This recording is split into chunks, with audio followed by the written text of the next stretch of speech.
it is also the case that the semiconductor industry has really changed. And the reason for that, because we used to build computers for people to use, and we're going to still continue to build incredible computers. These are now processing AIs for humans to collaborate with. But in the future, we also have AI agents and robots, and they're going to be using computers. So instead of just a billion people using computers, we're going to have 100 billion agents and billions of robots all using computers. The computer industry, the chip that's built on top of the chip industry, surely is not big enough. And so this is one of the realizations of the semiconductor industry, that now computers are built not just for people to use, but computers are being built for computers to use. My guess is that the semiconductor industry is probably going to have to be 10 times larger than it is today over the next decade or so. And so working with our partners in Korea and around the world to scale up the supply chain of semiconductors so that we're prepared for this AI future is really important. I've had the opportunity to ask you about this more than once this year, but how much do you need the Korean economy to kind of get going to increase the supply of HBM bits for NVIDIA-based systems wherever they are? Well, we don't have enough bits. We're constrained in HBM memories, LPDDR memories. We're constrained in just about every part of the supply chain. We're even constrained now with land and power and construction workers to set up the data centers. I think this is one of the areas that's is going to make sure that we continue to build out in a throttled way, for a decade. And the reason for that is because these infrastructure, unlike electronic devices like PCs and phones and things like that, it's really, really hard to scale up land, power, and shell. And so all of the supply chain just really needs to get built out over the years.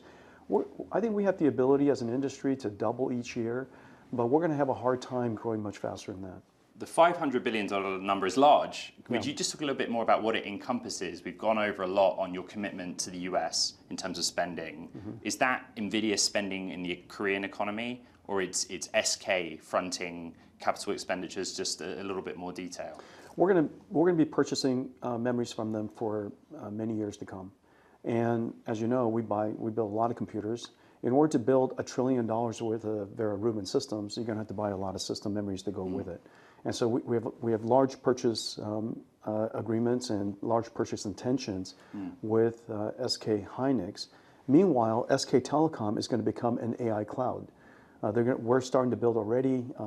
They're intending to build up to 2 gigawatts in the near future, and in that agreement, we will be selling AI supercomputers to them. So between us, we're gonna do $500 billion worth of business, over $500 billion worth of business. I was able to sit down with SK Group Chairman Choi Tae-won very recently for about 40 minutes, and at the end of the conversation, we got to what is the difference in approach, the academic difference in approach on AI between the United States and China. And his view on it was that China is very focused on lowering the dollar per token. In America, we're still focused on the quality of tokens. I wondered what you think of that. The goal of AI is to produce an intelligent, a smart answer. Now, you could approach it in a couple of different ways. You could, of course, make all of the tokens smarter and smarter, and as a result in using less tokens to do so. You could also produce AIs that are much more efficient, and maybe you can think longer, explore more options, and as a result produce a smart answer. There are many different ways to reach intelligence and deliver smart answers. In the end, really, I think you have to take a step back and just realize that both countries has extraordinary AI researchers, and whatever conditions and whatever resources that they have, amazing people will find great answers. And so my expectation is that China and the United States will continue to advance AI.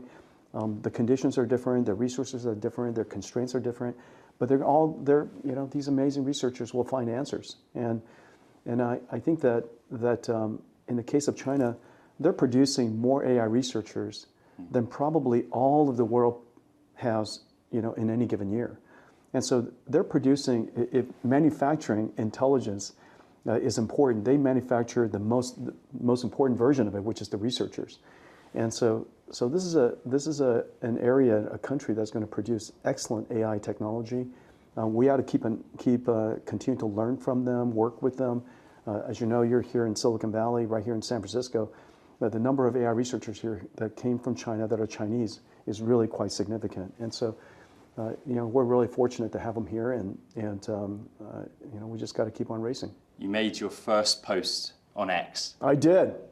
And you did so by sharing a letter signed by many of your peers, American companies, to talk about the importance of open models to America, to the industry, to the development of AI. And in the letter, it's pretty well explained, your rationale. But what was the catalyst for now? Why did you and Satya Nadella and others need to do that in this moment? Well, we sense that there's a growing sentiment that and the wrong sentiment for open models. It's really important to realize that open models is essential for safety. Open models is essential for security, for cybersecurity. Open models are essential for innovation. It's necessary for startups. It's necessary for sovereignty, company sovereignty. I see a future where the world uses tons of closed models.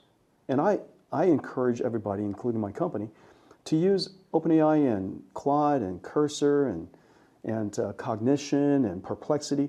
Use everything that you can because it's out of the cloud, because it's just easier. And you build only what you must. And so in order to build what you must, you need to have open models to do that with. And the areas where we must, maybe it's because we have expertise that we simply cannot afford to share. This is our company's alpha, our company's intelligence, and we have to make sure we keep that proprietary. Maybe it's because our company works in an industry that's regulated, and therefore we simply can't pass along the service level agreement, and we have to make sure that we can deliver fully on the service and the promise that we sign up for.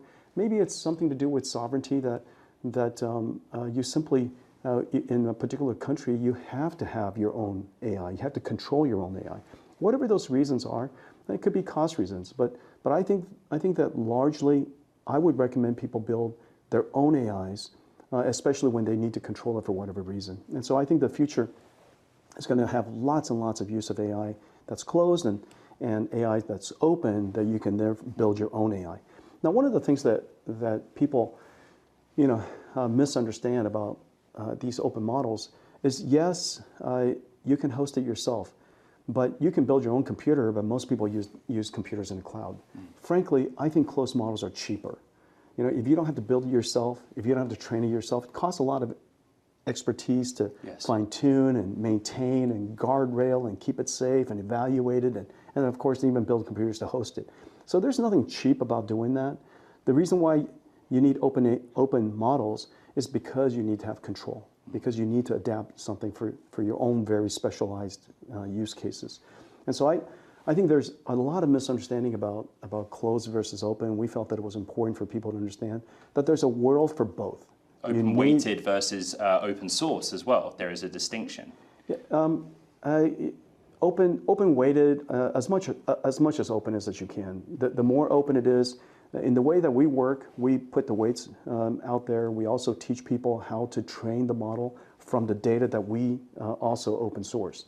And the reason for that is we want to enable you to completely reproduce the AI model that we've open weight. And so that ability, by us teaching you how to do that, you can then do it for yourself. I think the idea that the world is going to be one or the other is just completely wrong, and the idea that open models is somehow unsafe is also fundamentally wrong.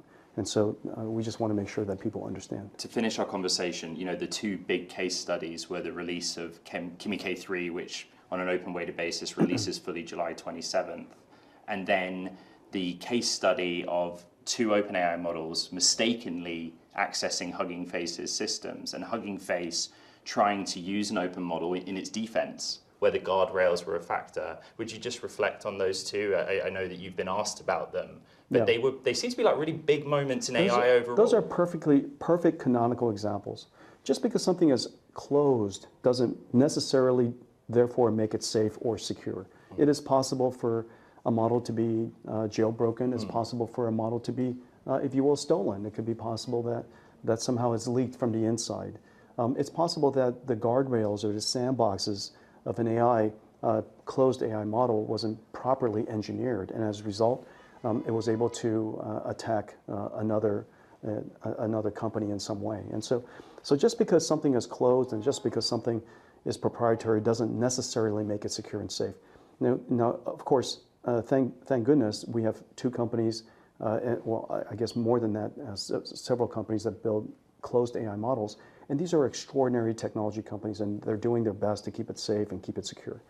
But it is also the canonical case that single points of failure is where we have the greatest vulnerability. We cannot have single points of failure. As an industry, as a world, we should have distributed, massively distributed self-defense. And so in the case of the example you just mentioned, Hugging Face, thankfully was able to access an open model, and I think they used GLM 5.2 was my understanding. They couldn't get a proprietary model, they could not get a closed model to help them figure out what happened.